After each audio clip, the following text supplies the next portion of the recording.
Jeshi la Sudan limechukua udhibiti kamili wa ikulu ya rais mjini Khartoum siku ya Ijumaa katika mojawapo ya mafanikio makubwa katika mzozo wa miaka miwili unaotishia kusambaratisha nchi hiyo.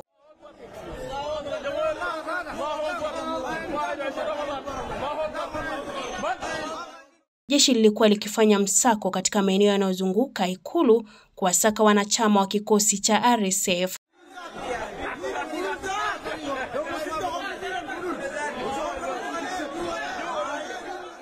Video na picha zilizochapishwa kwenye mitandao ya kijamii zinaonyesha wanajeshi wakishangilia kwa bunduki zao na kupiga magoti wakiomba.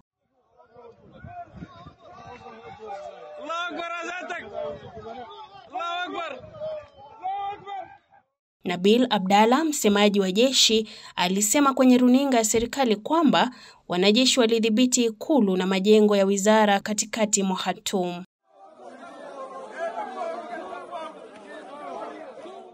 Kundi la wapiganaji wa RSF kwa haraka lilichukua udhibiti wa ikulu na sehemu kubwa ya mji mkuu wakati wa kuzuka kwa vita mwezi Aprili mwaka 2023, lakini vikosi vya wanajeshi vya Sudan katika miezi ya hivi karibuni vimerudi na kuelekea ikulu kando ya mto Nile. RSF, ambayo mapema mwaka huu ilianza kuanzisha serikali sambamba, inashikilia udhibiti wa baadhi ya maeneo ya Khartoum na mji jirani ya Omdurman pamoja na magharibi mwa Sudan ambako inapigania kutoa ngome ya mwisho ya jeshi huko Darfur.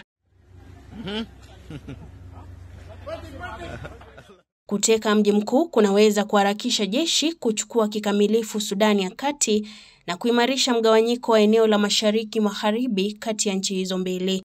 Pande zote mbili zimeapa kuendelea kupigania sehemu iliyobaki ya nchi na hakuna juhudi zozote za mazungumzo ya amani zilizowekwa. Nikiripotia Mwanzo TV, mimi ni Kassim Wanjiro.